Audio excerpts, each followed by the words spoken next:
I am not those men. I am Salahuddin.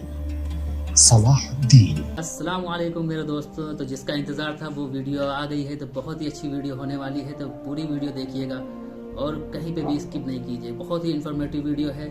یہ ہمارے کوہستانی بھائی کے چینل سے لی گئی ہے ویڈیو. اوریجنل ویڈیو اگر دیکھنی ہے تو ڈسکرپشن میں ہم نے لنک ڈال دیا ہے, اس پر جا کر آپ وزٹ کر سکتے ہیں. تو آئیے ویڈیو کو اسٹارٹ کرتے ہیں اور دیکھتے ہیں 3000 سال سے جو ہسٹری فلسطین اور اسرائیل کی چل رہی ہے اس کے اوپر یہ بہت ہی اچھی ویڈیو ہونے والی ہے. تو آئیے اس ویڈیو کو دیکھتے ہیں. فلسطین یہ صرف آج کا مسئلہ نہیں بلکہ پچھلے 3000 سال سے اس سٹی کو قبضہ کرنے کی لڑائی چل رہی ہے. آج سے 3300 سال پہلے اللہ نے موسیٰ علیہ السلام کو حکم دیا کہ بنی اسرائیل یہودی کو ایجپٹ میں فرعون کی غلامی سے نکال کر آزاد کر دو, اور پھر بہت مشکل سے فرعون نے آخر بنی اسرائیل کو آزاد کر دیا. جس کے بعد موسیٰ علیہ السلام بنی اسرائیل کو لے کر فلسطین کے پاس آئے اور کہا کہ اس سٹی پر حملہ کرو, لیکن بنی اسرائیل نے کہا کہ آپ اور آپ کا رب جا کر لڑیں, ہم یہ لڑائی نہیں کرنے والے. جس کی وجہ سے اللہ نے 40 سال تک انہیں اس ڈیزرٹ میں رہنے کی سزا دی, جدھر موسیٰ علیہ السلام پر آسمانی کتاب تورات نازل ہوئی. اور اس تورات کے پہلے chapter The Book of Genesis میں کلیئرلی لکھا ہے, صاف صاف لکھا ہے کہ یہ علاقہ فلسطین اللہ نے صرف اور صرف ابراہیم علیہ السلام کی اولاد کے لیے رکھا ہے. جس کی وجہ سے آج تک یہ جتنی لڑائیاں چل رہی ہیں یہ اس لیے ہے کیونکہ یہودی یہ کلیم کرتے ہیں کہ تورات کی اس آیت کے مطابق جروسلم اور فلسطین پر صرف اور صرف بنی اسرائیل کا حق ہے, کیونکہ بنی اسرائیل ابراہیم علیہ السلام کی اولاد اسحاق علیہ السلام کی اولاد میں سے ہے. اینڈ اٹ میک سینس, تب تو ان کو ملنا چاہیے. لیکن تورات میں لکھا ہے کہ یہ علاقہ ابراہیم علیہ السلام کی اولاد کے لیے, صرف اسحاق علیہ السلام کی اولاد کے لیے نہیں. ابراہیم علیہ السلام کے ایک نہیں بلکہ 2 بیٹے تھے, اسحاق اور اسماعیل. اسحاق علیہ السلام was the father of بنی اسرائیل, بٹ اسماعیل علیہ السلام کو عربوں کا فادر سمجھا جاتا ہے. اور یہ بات صرف ہم نہیں, ایون یہودی بھی اس بات کو مانتے ہیں. تو انہی کی کتاب تورات کے مطابق فلسطین پر صرف اسحاق علیہ السلام کی اولاد کا حق نہیں ہے بلکہ اسماعیل علیہ السلام کی اولاد عربوں کا بھی حق ہے. موسیٰ علیہ السلام کے ساتھ 40 سال ڈیزرٹ میں رہنے کے بعد آخر بنی اسرائیل نے یوشع جاشوا کی لیڈرشپ میں فلسطین کو فتح کر لیا. لیکن کچھ ہی عرصے بعد یہ سٹی ان کے ہاتھ سے دوبارہ نکل گئی, اور پھر اگلے 300 سال تک بنی اسرائیل اس سٹی کو دوبارہ حاصل نہیں کر سکے. لیکن 300 سال بعد بنی اسرائیل نے داؤد علیہ السلام کی لیڈرشپ میں اس سٹی جروسلم کو دوبارہ فتح کر لیا, اور ان کے بیٹے سلیمان علیہ السلام نے یہاں پہلی دفعہ اللہ کی عبادت کے لیے ایک مسجد, ایک ٹیمپل بنایا. سلیمان علیہ السلام کے بعد یہودیوں نے فلسطین اور جروسلم پر 400 سال تک حکومت کی. لیکن 400 سال بعد بیبلون عراق میں ایک بہت ہی طاقتور امپائر بن چکی تھی, جس کے بادشاہ بخت نصر نے اپنی امپائر کو بڑھانے کے لیے فلسطین پر حملہ کر دیا اور جروسلم کو تباہ و برباد کر دیا, اور اس کے اندر ہزاروں یہودیوں کو شہید بھی کیا, اور اس ٹیمپل کو بھی تباہ کر دیا جو سلیمان علیہ السلام نے بنایا تھا. اور جتنے یہودی زندہ بچ گئے تھے ان ساروں کو غلام بنا کر اپنے کیپٹل بیبلون عراق لے گیا, اور 70 سال تک یہودی عراقیوں کی غلامی کرتے رہے. لیکن 70 سال بعد عراق پر ایران کے ایک بہت ہی نیک بادشاہ سائرس دا گریٹ نے حملہ کر دیا, جسے ہم ذوالقرنین کے نام سے جانتے ہیں. سائرس دا گریٹ نے عراق کی اس حکومت کو فتح کر لیا, اور یہاں جتنے بھی یہودی تھے ان ساروں کو واپس فلسطین بھیجا, اور انہیں فنڈز بھی دیے کہ واپس جا کر سلیمان علیہ السلام کے ٹیمپل کو دوبارہ بنا جو اس سے پہلے تباہ کر دیا گیا تھا. جس کے بعد یہودیوں نے پھر فلسطین پر 400 سال تک حکومت کی, لیکن پھر ان پر ایک ایسی حکومت نے حملہ کیا جس نے سارے یہودیوں کو یہاں سے 600 سال تک باہر نکال دیا, The Great Roman Empire. اور بنی اسرائیل پر اتنا ظلم کیا جو اس سے پہلے کسی نے بھی نہیں کیا. یہودیوں نے رومن امپائر سے لڑنے کی بھی کوشش کی, لیکن رومن امپائر نے ہزاروں یہودیوں کو قتل کیا, اور حالات اتنے خراب ہوئے کہ یہودی رومن امپائر سے چھپ کر غاروں میں رہنے لگے. اور رومن امپائر نے بیت المقدس, جسے پہلے سلیمان علیہ السلام اور پھر ذوالقرنین نے بنایا تھا, دوبارہ تباہ و برباد کر دیا, اور اس کے بعد یہ ٹیمپل آج تک دوبارہ نہیں بن سکا. رومن امپائر نے فلسطین اور جروسلم پر 600 سال تک حکومت کی, لیکن 600 سال بعد رومن امپائر نے ایک ایسی غلطی کی جو اسے کبھی نہیں کرنی چاہیے تھی. انہوں نے عرب میں بہت ہی تیزی سے پھیلتے ہوئے نئے ریلیجن اسلام پر حملہ کرنے کی کوشش کی, لیکن اسلامک ریلیجن اور خلافت اتنی تیزی سے پھیلتی گئی کہ کچھ ہی سالوں میں رومن اور پرشین امپائر دونوں کو فتح کر لی, جس کے بعد حضرت عمر دنیا کے سب سے طاقتور بادشاہ بن گئے, جن کی حکومت الیگزینڈر دی گریٹ کی امپائر سے بھی بہت بڑی تھی. آخر مسلمان رومن امپائر کو فتح کرتے کرتے جروسلم کے دروازے تک پہنچے۔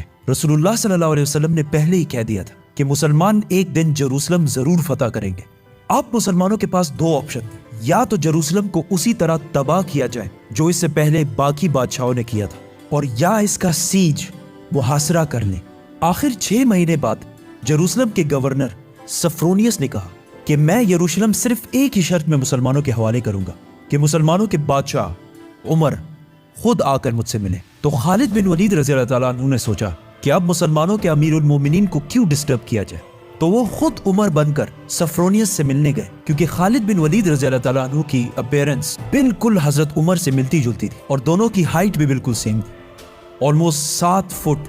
لیکن وہاں ایک شخص حضرت عمر سے پہلے ہی مل چکا تھا، تو انہوں نے کہا کہ یہ حضرت عمر نہیں ہو سکتے، تو مجبوراً خالد بن ولید رضی اللہ تعالیٰ عنہ کو حضرت عمر، اس وقت دنیا کے سب سے طاقتور بادشاہ، کو جروسلم بلانا پڑا۔ سفرونیس فل لگژری گولڈ اور سلور پہن کر بالکل تیار ہو گیا، کیونکہ اتنے بڑے بادشاہ ان سے ملنے آ رہے تھے۔ لیکن سفرونیس اور پورا جروسلم یہ دیکھ کر حیران ہو گیا کہ بادشاہ کا غلام اونٹ پر بیٹھا ہوا ہے، اور بادشاہ خود بالکل عام کپڑوں میں پیدل چل کر آ رہا ہے۔ یہ منظر جروسلم والوں کے لیے بہت شاکنگ تھا، کیونکہ اس سے پہلے جب بھی کسی بادشاہ نے جروسلم پر فتح حاصل کی ہے، اس نے اس سٹی کو تباہ و برباد کر دیا تھا اور یہاں کی گلیوں کو خون سے بھر دیا تھا۔ لیکن اب یہ ایک بادشاہ آیا ہے جو ان ساروں سے زیادہ طاقتور ہے، لیکن بغیر کسی فوج کے اور بالکل عام کپڑوں میں۔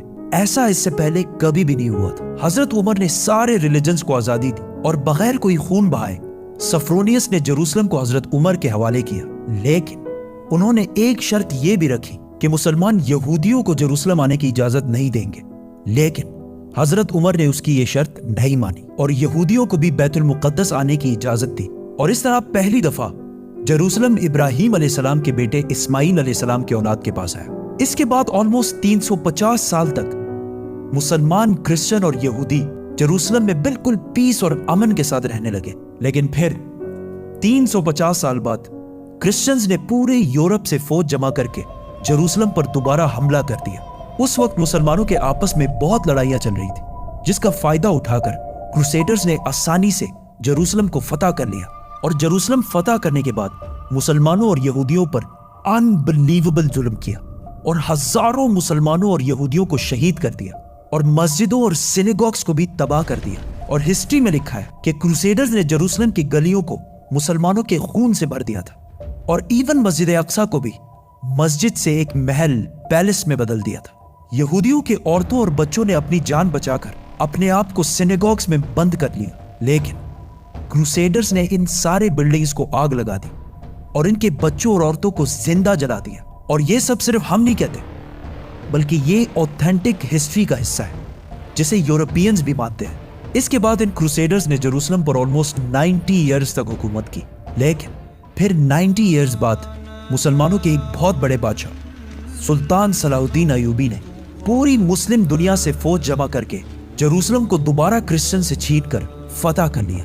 اور اس وقت سارے کرسچنز کا یہ خیال تھا کہ اب صلاح الدین ہم سے اسی طرح بدلہ لے گا جس طرح ہم نے لاکھوں مسلمانوں کو شہید کیا تھا۔ لیکن صلاح الدین ایوبی نے بالکل حضرت عمر کی طرح سارے کرسچنز کو معاف کر دیا۔ ایون کرسچنز بھی اس بات پر حیران ہوئے اور صلاح الدین سے پوچھا کہ جب ہم نے فتح کیا تو ہم نے ہر مسلمان کو قتل کیا تھا، لیکن صلاح الدین ایوبی نے انہیں کہا I am not those men. I am صلاح الدین۔ صلاح الدین۔ صلاح الدین ایوبی نے ان سارے ریلیجنز کو دوبارہ آزادی دی اور مسجد اقصیٰ جسے محل بنا دیا گیا تھا اسے دوبارہ مسجد بنایا اور ادھر پہلی نماز ادا کی۔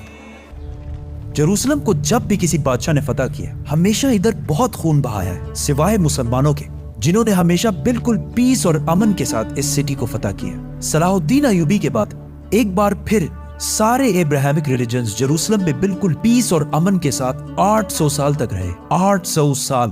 لیکن 800 سال بعد اور آج سے 100 سال پہلے جب جروسلم پر آٹومن امپائر کی حکومت تھی تو ورلڈ وار 1 کے بعد عربوں نے برٹش کے ساتھ مل کر عثمانیہ خلافت کو ہمیشہ کے لیے ختم کر دیا کہ ہم عربوں پر یہ ٹرکش لوگ آ کے کیوں حکومت کر رہے ہیں۔ تو اس نیشنلزم کی وجہ سے فلسطین بھی مسلمانوں کے ہاتھ سے نکل گیا۔ لیکن تھوڑے ہی عرصے پہلے